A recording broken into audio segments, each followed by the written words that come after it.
as a Raven. By now, you're aware of the situation. If he and the team can't agree on a new contract in the next 2 weeks, then the team is expected to put the franchise tag on him. Now, there are 2 franchise tags, and we'll continue to explain this to you. Which one they choose is a very significant decision. If it is what is called the exclusive tag, then barring a trade, Lamar Jackson can only play for Baltimore this coming year at around $45 million.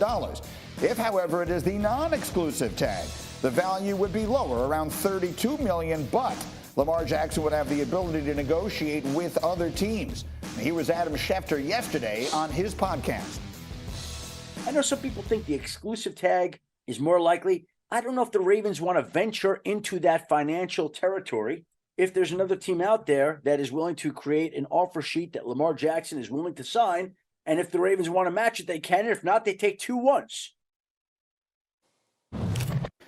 All right, so let's make it very clear. Jeff, fill in the blanks for any of the people who get up this morning and don't fully understand what Schefter is saying. If they go with the non-exclusive tag, that could be a subtle indication that they're prepared to move on with the rest of their lives without Lamar Jackson, right?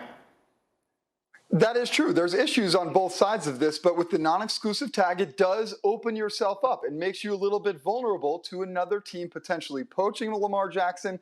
That team would have to give them 2 first-round picks. That's obviously a pretty good haul, but also Deshaun Watson last year coveted 3 first-round picks. You could make a case that the Ravens actually should get more than 2 first-round picks. When he talks about financial liability, though, here's one of the big issues. If you put that exclusive tag on him and it's worth $45 million, now Lamar Jackson goes to the negotiating table under the guise. He's basically saying, you know what? Okay, we're starting the negotiation at $45 million for this year, and assuming that I play on the tag next year, that's going to be exponentially higher. So now we're starting the negotiation at $100 million guaranteed for 2 years. That's not a situation the Ravens want to be in either. The point in all this, Greeny, it's a very tricky situation for the Ravens to be in. One that, honestly, I don't think anybody, including the Ravens, knows exactly how to handle it right now. No, and I mean, it's a dangerous game, and that's how I shaped it up at the beginning. So, Robert, let me come to you. This was your team, and this was your teammate, and I know how you feel personally about the circumstances here. What can you tell us, and how do you see this thing playing out now over the next week and a half? Well, Greeny, first and foremost, Lamar Jackson is going to do whatever he wants to do, and he doesn't give a crap what anybody has to say about it. But I've been told from people inside the building that they're willing to be patient with Lamar Jackson this offseason. And part of that patience, I believe, is using the exclusive franchise tag on him.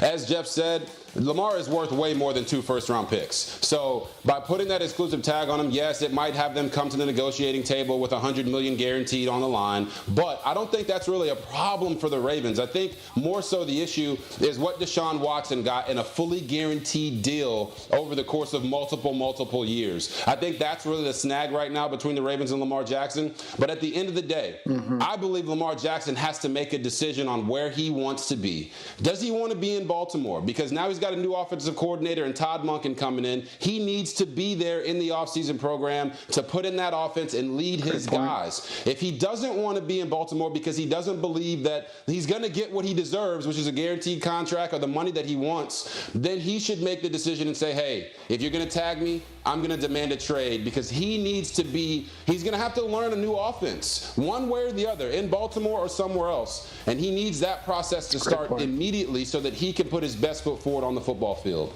It's an important point, and it all seems to be coming to a head as we speak. I cannot possibly overstate the urgency of the situation. This is one of the most dynamic young stars in the entire NFL. Situations like this don't come up in this sport. It just doesn't happen. The quarterbacks who get franchised are never of the caliber that Lamar Jackson, generally speaking. Drew Brees once upon a time, but who knew that was going to happen? So, Lewis, take me through this in your experience. And you've been in all these meetings in front offices and everything else. When you have a total standoff, I mean, Lamar is basically saying, I want this fully guaranteed contract. And the Ravens are saying, we want you here, but we're not going to give you that. And that seems to be the stance they've taken. How does that end?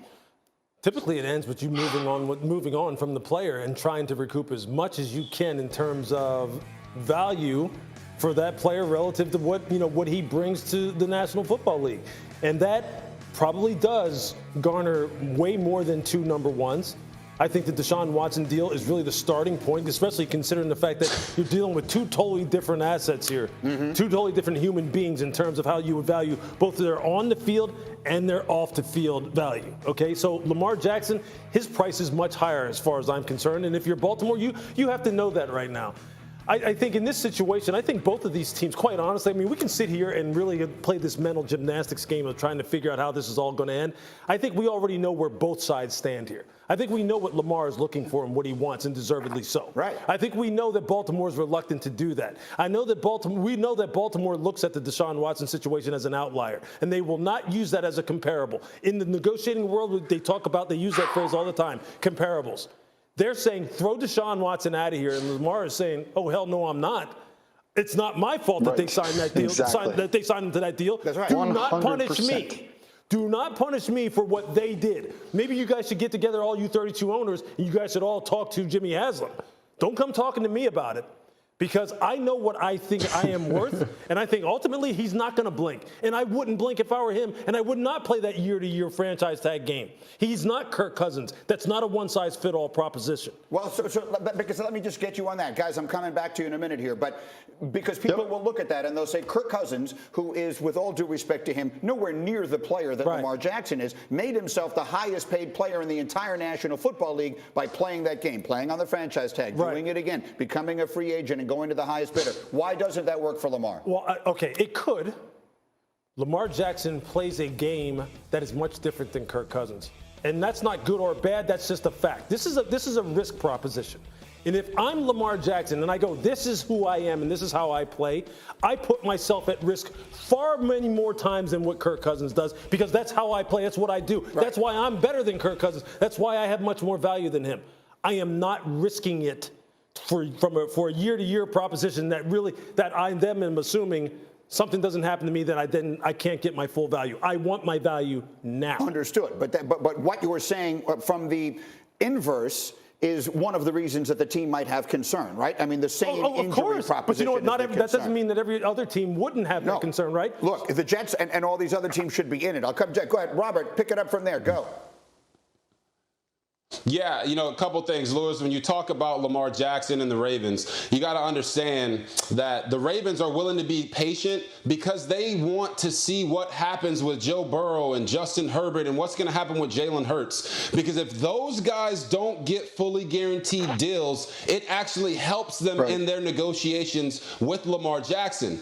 The reason that I said Lamar needs to make a decision is because at the end of the day, this is about football. Lamar is going to get paid by the Ravens or by somebody else, but he has to make a decision on what that's going to be. Is it going to be in Baltimore or is it going to be somewhere else? Because at the end of the day, that new offense that he has to learn, that's the longevity of his career. Being in the building and being the leader that he is, that I've had the opportunity to witness him in Baltimore for 3 years that's what's going to help his career be elongated and have the best possible outcome. So right now, if he doesn't believe after 2.5 years of negotiating with the Ravens that it's going to work out, he's got to put his foot down and say, I don't want to be here anymore. I need to go somewhere else. Otherwise, it will drag out because the Ravens are going to wait as long as they possibly can so they can continue to prove to him that the Deshaun Watson deal was an outlier.